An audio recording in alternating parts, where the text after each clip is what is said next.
नमस्कार साथियों, मैं मनीष भारती संस्कृति आईएएस प्लेटफॉर्म पर आप सभी का स्वागत करता हूं।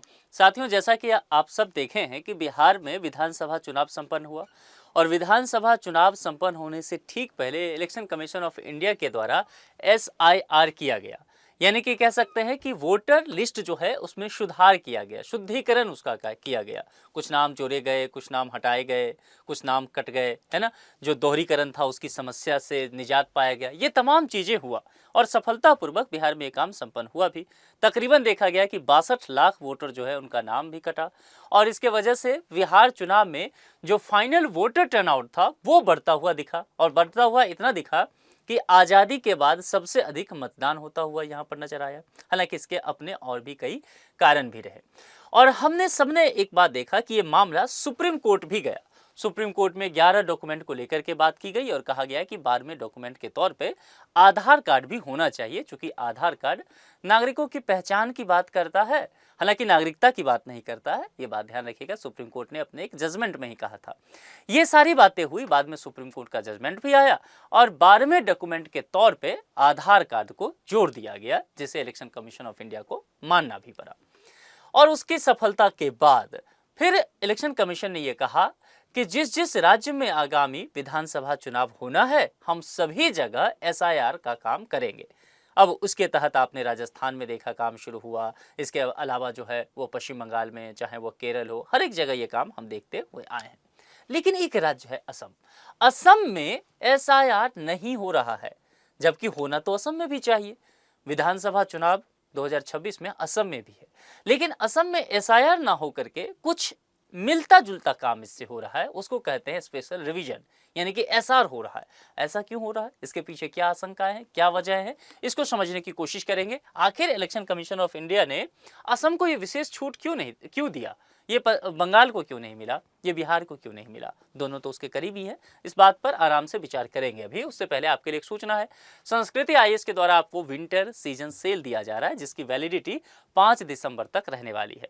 यूपीएससी यूपीपीसीएस फाउंडेशन कोर्स की अगर चर्चा करें तो प्रीलिम्स मेंस यहाँ पर मिलेगा। लाइव जो है वो प्रयागराज के क्लासरूम से होगा, है ना। बाकी आप ऐप पर जुड़ सकते हैं।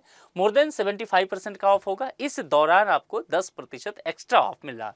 जीएस की बैच की अगर आप देखेंगे तो यहाँ पर फी आपको केवल 25,000 देखने को मिलेगा और अगर जीएस प्लस सीसेट लेते हैं तो यहाँ पर फी जो है 30,000 आपको देखने को मिलेगा। ये रहा कॉन्टैक्ट डिटेल्स 9555124124 या फिर sanskritis.com। इस पर विजिट कीजिए, ठीक से अधिक जानकारी लीजिए, उसके बाद अपने मनचाहे कोर्स में नामांकन लीजिए। बस ध्यान रखिए कि ये 5 दिसंबर तक ही है आपके पास ये ऑफर का समय, तो आपके पास समय बेहद कम है और ऑफर बहुत अच्छा है, तो थोड़ी सी तत्परता दिखाइए और इसका लाभ उठाइए। अब चलिए मुद्दे की तरफ चलते हैं। बिहार की तरह असम में क्यों नहीं होगा एसआईआर, तो यहाँ पर असम राज्य को लेकर के ही तो प्रश्न है। हम इसी बात को लेकर के चर्चा कर रहे थे कि आखिर असम को ये विशेष छूट इलेक्शन कमीशन ऑफ इंडिया के द्वारा क्यों दिया गया, है ना। स्पेशल इंटेंसिव रिवीजन की जो बात की गई बिहार में या बंगाल में, वैसा यहाँ क्यों नहीं होता हुआ दिख रहा है। और पश्चिम बंगाल की तरह अगले साल चुनाव जो है वहाँ भी होने वाली है। चलिए यहाँ पर देखते हैं। देखिए, इलेक्शन कमीशन ऑफ इंडिया ने सुप्रीम कोर्ट में एक बयान दिया, हलफनामे में एक बात कही सुप्रीम कोर्ट के सामने और कहा कि सर ये जो बिहार में जो हम कर रहे हैं ना, दरअसल ये केवल बिहार में ही नहीं होगा। आने वाले समय में देश के किसी भी हिस्से में, किसी भी राज्य में विधानसभा चुनाव होता है तो वहां पर हम एसआईआर करते हुए नजर आएंगे। ये बातें मान ली गया सुप्रीम कोर्ट के द्वारा ये तर्क, और बिहार में एसआईआर के काम को जारी रखा गया। जितने भी ब्लॉक लेवल ऑफिसर्स हैं, यानी कि बीएलओ, जो कि आजकल काफ़ी चर्चा में बने हुए हैं, इन सभी को आदेश भी दिया गया और कड़ाई के साथ आदेश दिया गया कि जल्दी से इस कार्य को पूरा कीजिए, और ये सारे काम चला। लेकिन असम के तरफ यहाँ पर कुछ छूट देता हुआ नजर आता है। जरा समझते। देखिए, चुनाव आयोग ने बिहार के बाद पश्चिम बंगाल, दिल्ली, मध्य प्रदेश, यूपी समेत 12 राज्यों में एसआईआर यानी कि स्पेशल इंटेंसिव रिवीजन करने का ऐलान किया, लेकिन बीजेपी शासित असम को इससे अलग रखा गया, है ना। अब चुनाव आयोग ने सोमवार को असम में वोटर लिस्ट का स्पेशल रिवीजन, यहाँ देखिए, यहाँ पर ये जो शब्द इस्तेमाल किया जाएगा असम के लिए, वो स्पेशल रिवीजन यानी कि एसआर, यानी कि एक तरफ जो है एसआईआर वर्सेज एसआर होता हुआ दिखेगा और ये एसआर जो है ये असम के लिए है, ठीक है। तो यहां पर एसआर करवाने का आदेश दिया गया है। सवाल ये यहां पर खड़ा होता है कि असम को एसआईआर से बाहर क्यों रखा गया, और दूसरी बात, ये एसआईआर और एसआर में क्या फर्क है, इस बात को समझिए। देखिए अब यहां पर यह कह सकते हैं कि असम जो है वो बॉर्डर स्टेट है, यानी कि सीमा साझा करता है, अंतर्राष्ट्रीय सीमा साझा करता है, और किससे? बांग्लादेश से के साथ करता है। लेकिन वहीं आप दूसरा तर्क दे सकते हैं कि फिर पश्चिम बंगाल भी तो बांग्लादेश के साथ सीमा साझा करता है, वह भी तो बॉर्डर स्टेट है। और अगर भारत के इस मैप पर आप यहाँ पर देखेंगे, जरा आइए इस मैप पर, तो देखिए यह जो बांग्लादेश है ये इस एरिया से पूरी तरह से पश्चिम बंगाल के साथ सीमा साझा करता है, ठीक है।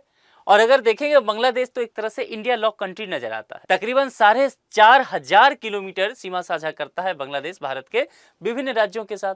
उसमें अगर देखा जाए तो अकेले 2200 किलोमीटर के आसपास जो है वह केवल और केवल पश्चिम बंगाल के साथ सीमा साझा करता है। कुल मिलाकर के यहां पर फिर ये बात निकलता है कि पश्चिम बंगाल में भी एसआर का काम नहीं किया जाता, एसआईआर फिर यहां पर क्यों? तो ये प्रश्न यहां पर आप उठा सकते हैं। अब इसके पक्ष में कुछ और बातें समझिए कि क्या कहा गया है। तो सबसे पहली बातें तो एक है कि बॉर्डर स्टेट है, और बॉर्डर स्टेट होने के साथ इलेक्शन कमीशन ने कहा कि यहां पर कुछ विशेष परिस्थितियां हैं। जैसे कि क्या क्या है? जैसे कि नागरिकता को लेकर के इशू है, एनआरसी को लेकर के इशू है, और ये सब सुप्रीम कोर्ट की निगरानी और कई तरह के स्थानीय कानूनों से जुड़ी दिक्कतें हैं। कुछ मामले सुप्रीम कोर्ट में अभी भी चल रहे हैं। इसी वजह से चुनाव आयोग ने असम के लिए खास तौर पर एसआईआर नहीं बल्कि एक वैकल्पिक मॉडल स्पेशल रिवीजन लागू करने का प्रावधान किया। क्योंकि अगर यहां पर एसआईआर का काम होता तो यह मामला इतनी बार सुप्रीम कोर्ट में जाता कि election commission of India in सब कामों को कर ही नहीं पाती। तो जाहिर सी बात है, काम करना उद्देश्य है, काम को कानूनी पचड़े में फंसाना नहीं है, ठीक है। और जब तक ये नागरिकता वाला इशू है, चूंकि बांग्लादेश से बहुत सारे लोग जो हैं वहां पर घुसपैठ करके आए हैं, इसके अलावा एनआरसी वाला इशूज है, ये सब सुप्रीम कोर्ट में चल रहा है। तो इसीलिए यहां पर इलेक्शन कमीशन ने देखा कि चुनाव तो होना ही है, तो जाहिर सी बात है एसआईआर को अभी ना करके एसआर को किया जाए, और एक वैकल्पिक मॉडल जो दिया गया है। असम के मुख्यमंत्री हिमंता बिश्व शर्मा इस बात को लेकर के इलेक्शन कमीशन ऑफ इंडिया का स्वागत करते नजर आए। एक्स प्लेटफॉर्म पर लिखा भी उन्होंने कि चुनाव आयोग का स्पेशल रिवीजन का फैसला सराहनीय है, इससे यह साफ, अपडेट और सटीक मतदाता सूची बनाए रखने में मदद मिलेगी। राज्य सरकार हर संभव सहयोग भी देगी, और यह सरकार ने कहा कि एनआरसी प्रक्रिया और नागरिकता सत्यापन को लेकर एक सख्त रुख रही है, जो सरकार को लेकर के कहा गया है। लेकिन इस बार चुनाव आयोग ने राज्य प्रशासन के साथ पूरी सहमति बना करके यह मॉडल लागू किया है, और इसीलिए यहाँ पर सरकार के द्वारा कहा जा रहा है कि वो पूरा सहयोग भी देंगे।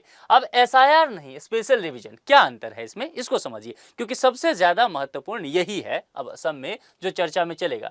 इलेक्शन से पहले हर राज्य में वोटर लिस्ट का शुद्धिकरण होता है, फर्जी या गलत नाम काटे जाते हैं और सही नाम जोड़े जाते हैं। इसके अलावा वो सारे लोग जो 18+ को अचीव कर लेते हैं उनका नाम भी जुड़ जाता है, और तकरीबन देखेंगे कि ये हर साल होता है। लेकिन इस बार जो एसआईआर हो रहा है तो तकरीबन देखा जा रहा है 2003 के जो काम इससे पहले जो एसआईआर का हुआ था, एक तरह से कह सकते हैं, उस वोटर लिस्ट में आपका नाम है या नहीं, उससे रिवाइज किया जा रहा है। इसे समरी रिवीजन बोला जाता है। लेकिन स्पेशल रिवीजन इससे अलग है जो असम में हो रहा है। ये क्या है? यह ना तो समरी रिवीजन जैसा है, ना स्पेशल इंटेंसिव रिवीजन यानी कि एसआईआर है। फिर क्या है? इसे दोनों का हाइब्रिड मॉडल कह सकते हैं, बीच बीच का मान सकते हैं, मध्य मार्ग पे चलता हुआ मान सकते हैं। इसमें क्या होगा? इलेक्शन कमीशन के अधिकारियों ने स्पष्ट किया है कि इस प्रक्रिया में बीएलओज यानी बूथ लेवल ऑफिसर जो है सीधे फील्ड में जाकर के पहले से तैयार रजिस्टर के आधार पर मतदाताओं की जानकारी सत्यापित करेंगे। एसआईआर में क्या हो रहा है? आपको फॉर्म दिया जा रहा है, आपको कहा जा रहा है कि आप फॉर्म को सही से फिल कीजिए, और फॉर्म वगैरह फिल करके आप बीएलओ के पास जाइए और बीएलओ के पास ये जमा कीजिए सारी चीजें, यानी कि जिम्मेदारी आपकी है यहाँ में, ठीक है। अब इसमें क्या है, एसआर में क्या है कि पहले से लिस्ट तैयार है, उस लिस्ट को लेकर के बीएलओ घर घर तक फील्ड में चले जाएंगे और फिर उससे सत्यापित कर लेंगे। कोई फॉर्म नहीं दिया जाएगा, इसमें कोई सूची नहीं तैयार की जाएगी उस फॉर्म के आधार पर। तो प्रशासनिक रूप से यहां पर काम क्या होगा? तेज होगा, एकदम जो है टारगेट ओरिएंटेड होगा और कम विवाद होगा। क्योंकि अभी देखा कि एसआईआर की वजह से हर जगह विवाद ज्यादा हुआ है, खास करके बीएलओ पर भी काफी प्रेशर रहा, और इन सभी वजह से देखेंगे मामला सुप्रीम कोर्ट में पड़ा हुआ है। तो कुल मिलाकर के असम में ये होता, बॉर्डर एरिया है, सेंसिटिव है, एनआरसी का नागरिकता वाला मामला रुका हुआ है, तो इस वजह से ज्यादा विवाद वहां पर असम में होने के चांसेस थे।